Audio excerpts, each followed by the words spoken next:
What's going on, everyone? I am the Kilted Cajun. Welcome back to my channel. And it's over. It's finally over. At least I thought it was over. I thought, maybe, just maybe, one season of Velma on HBO Max. I forced myself through the last 3 episodes to do, I guess, a final review. It's all the same. And then I see this. Velma Season 2 is still happening.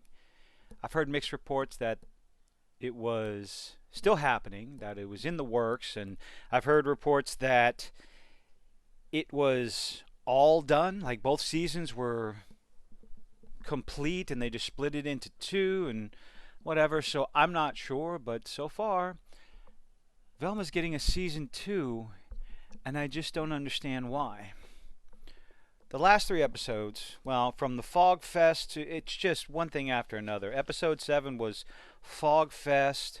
Velma dresses up as a dude and starts acting like privilege is a thing. White male privilege this, and male privilege that. That's all the episodes are. Each one, you can go through woke bingo, and it's white man bad, pedo jokes about the mystery machine.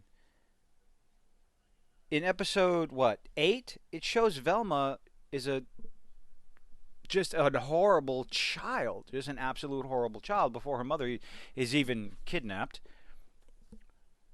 Sexualization of high school girls again and again. We get another shower scene because that's appropriate. Who the hell does this appeal to? I really just don't know, other than a Mindy Kaling self-insert. Over here on Rotten Tomatoes, let's go ahead and refresh this. It's from a couple of days ago. I seriously doubt. Oh, look, 40%, 7% audience score. Oh, brother. Screen Rant. Despite being riddled with controversy and withstanding much backlash throughout its first season, Velma Season 2 seems to be happening at HBO Max. I don't get it. I do not understand. Every single episode, white man bad, sexualizing high school kids, jokes. And of course, the one scene we found Scooby-Doo. If you saw it in the thumbnail, it'll be my thumbnail. Scooby-Doo is buried beneath Norville's cabin in the woods. I don't even want to talk about. I cannot. It's an hour and a half of my life I cannot get back. But still, Velma Season 2. The creative. Oh, hold on. Did someone actually write this non-ironically? Unironically, the creative Scooby-Doo reimagining that is HBO Max's Velma has been confirmed for Season 2, at least as of February 15th. Week and a half ago? 9 days ago, as of the time of this recording. Velma is derived from Scooby-Doo canon. No, it's an abomination. It is a mutation, a grotesque warping. It went through the chaos realm. It went through the warp in 40K and came out as this tripe. Oh, but has amassed attention for having little to do with any of the adaptations that have come before it. Yes, it has absolutely nothing. There is not a single shred outside of the look. Outside of the superficial, surface level look from anything that came before it. That's it.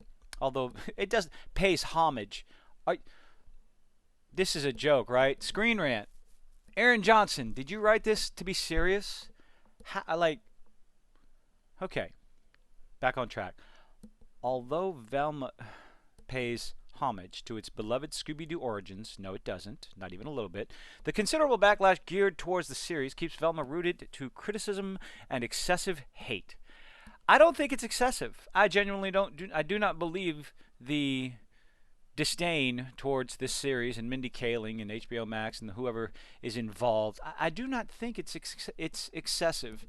I do believe firmly, beyond a shadow of a doubt, that it is on par with what it deserves. Velma still follows a group of teenagers motivated to solve a local mystery befuddling the community. And they hate each other. Velma is a pretentious, entitled twat who is mean to anyone that cares about her. Even as a child, even after Daphne and Fred and Norval try to help her, she's obnoxious to him. Season 1's case of serial murders of the Coolsville High hot girls, and, incomparably, the disappearance of Velma Dinkley's mother. However, the deliberately satirical nature... Oh, I don't think you understand the words that you're using. And Velma having an R rating. Make this new edition of Scooby-Doo. Stop calling it Scooby-Doo. It is not Scooby-Doo. There is no Scooby-Doo outside of a skeleton buried beneath the house. Compared to the original Scooby-Doo gang and series, the shift in viewing experience from family-friendly to adult animation atrocity, I added that word, can be quite the hard pill to swallow.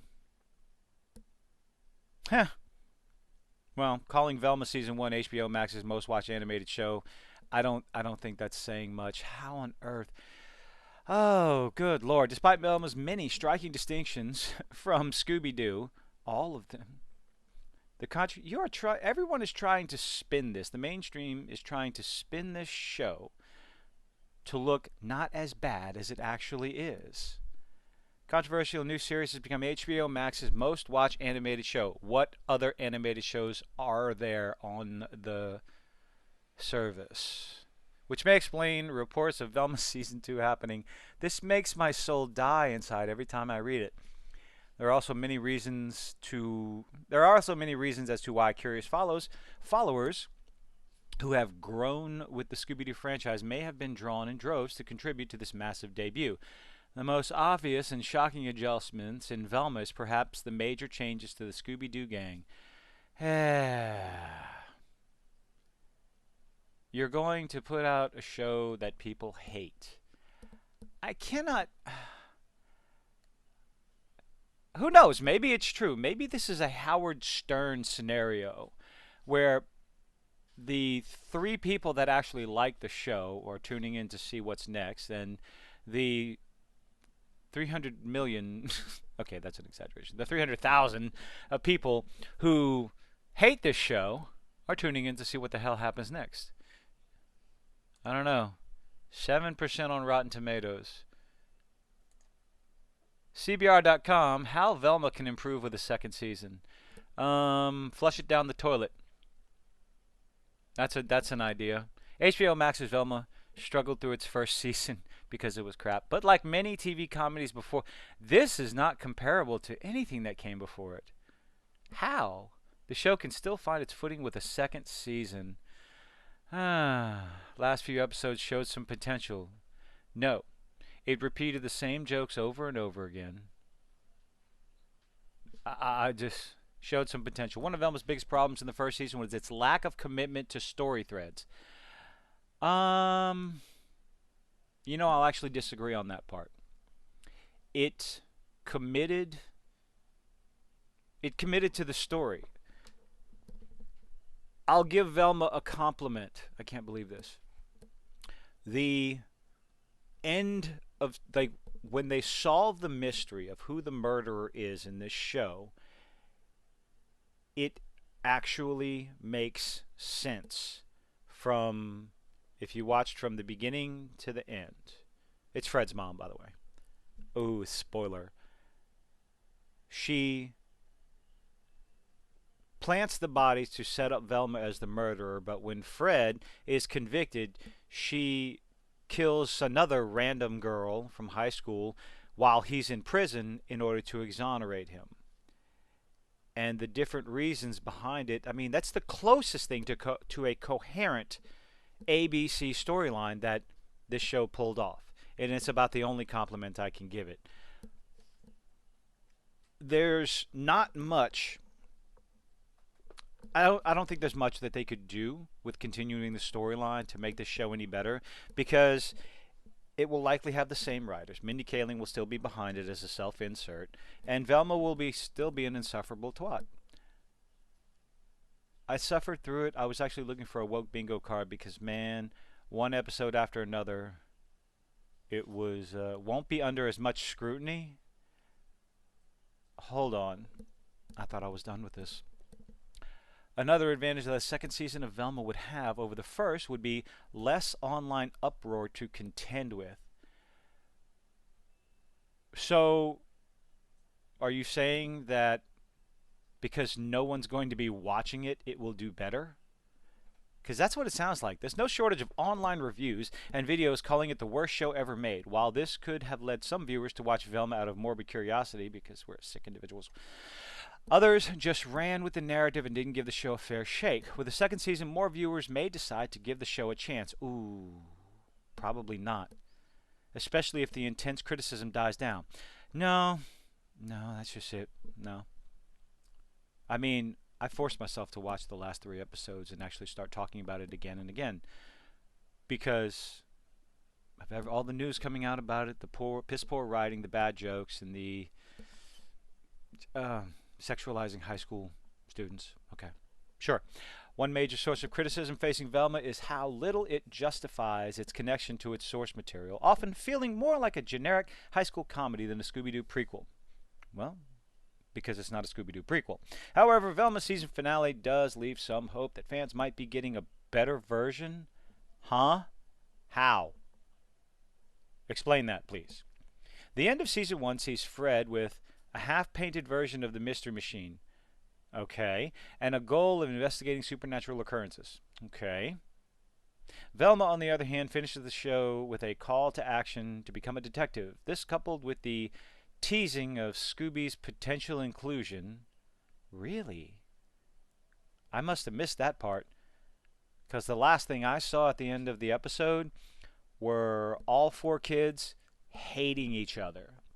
Okay, well, hating Velma, which was, easy thing to see. I've seen, my goodness, I've seen writers reach. I mean, I've done some reaching myself in my entertainment, but this is Grand Canyon reaching. I don't see it. Sorry. Is there going to be a season 2? Please. I don't know. I would legitimately rather see a season 2 of She-Hulk. At least that was tolerable. But anyway, I can't. Thank you for making it this far through my mindless drivel about Velma and season 2 and all this other stuff. Oh, thank you. I hope to see you on the next one. Have a good one. Bye.